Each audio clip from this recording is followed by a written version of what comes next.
একজন ভাই আমার কাছে কমেন্ট করছে, শাহ আল ইমার ঠিকাদারি কোম্পানি এটা কি অরিজিনাল কোম্পানি নাকি সাপ্লাই কোম্পানি? আজকে এই শাহ আল ইমার ঠিকাদারি কোম্পানি সম্পর্কে আপনাদের মাঝে আলোচনা করব।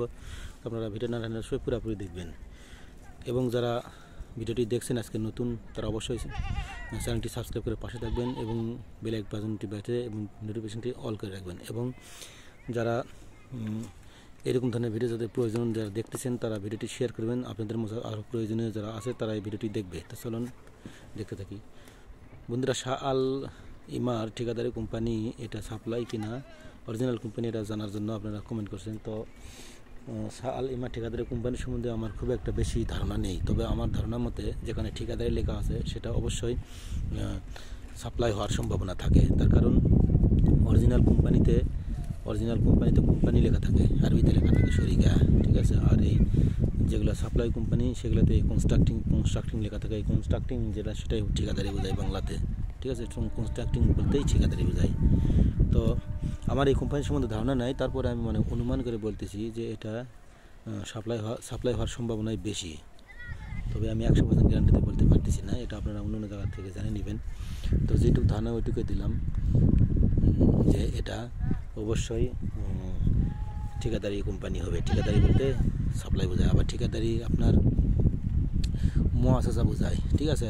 মুআসাসা এক ধরনের আছে সৌদি আরবে, সেটা হচ্ছে যেমন আমাদের বাংলাদেশে যেমন বিভিন্ন রাজমিস্ত্রির কাজ করে, ঠিক আছে, মিস্ত্রিদের একটা অফিস থাকে, সমিতি থাকে। তো সৌদি আরবে এইরকম কাজ করার জন্য একটা লাইসেন্স করা লাগে। ওই লাইসেন্স করতে গেলে লাইসেন্স করে 10-15টা লোক নিয়ে একটা মুআসাসা খোলে বা 15-20টা লোক মুআসাসা খোলার পর তারা ওই মুআসাসাতে কাজ করা পারে। মুআসাসা ছাড়া ওইরকম কাজ করা যায় না। তো ওটাকে ওই ঠিকাদারি কোম্পানি হিসাবে চালিয়ে নেওয়া যায়, ঠিক আছে। 15-20 জন লোক এরকম লোক দেয়, ওটা করা যায়।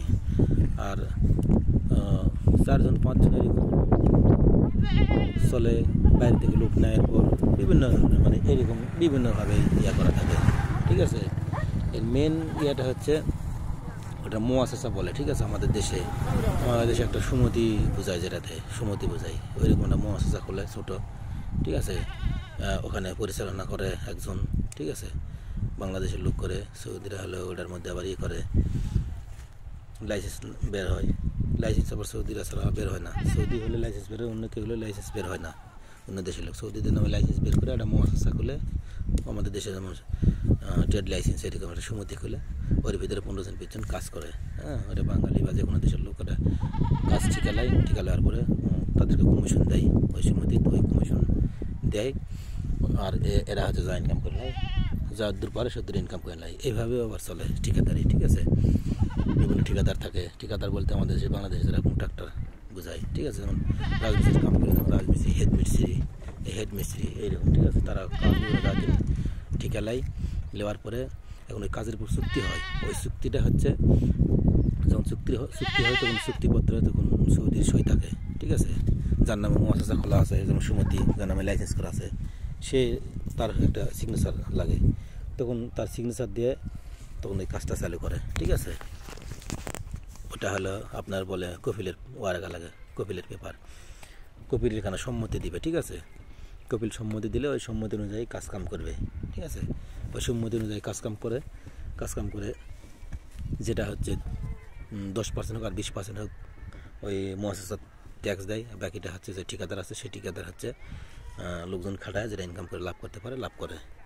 এটাই হচ্ছে ঠিকাদার, ঠিক আছে। এটা কোনো কোম্পানি না, শরিকা না। শরিকা আরবিতে বলে, বাংলাতে বলা হয় কোম্পানি। কোম্পানি হলে সেখানে শরিকায় লেখা থাকবে বা কোম্পানি লেখা থাকবে। আর ঠিকাদারি যেখানে লেখা আছে এটা অবশ্যই আমার বিশ্বাস যে এটা বেশিরভাগ সম্ভাবনা এটা এরকম ধরনের হয় সাপ্লাই, না হলে যেটা মুআসাসা বললাম মুআসাসা, হ্যাঁ, 20-15 জন মানুষ একটা মুআসাসা লাইসেন্স করে ওখানে কনস্ট্রাকশনের কাজ করে, বিভিন্ন কাজ ধরে করে, এরকম হতে পারে। আশা করি বোঝাতে পারছি। তো অবশ্যই ভিডিওটি কেমন লাগলো, ভালো লাগলো অবশ্যই একটা লাইক দেবেন এবং ভিডিওটি শেয়ার করে অন্যান্য বন্ধুদের মাঝে পৌঁছে দেবেন। তো সবাই ভালো থাকবেন, সুস্থ থাকবেন। আসসালামু আলাইকুম।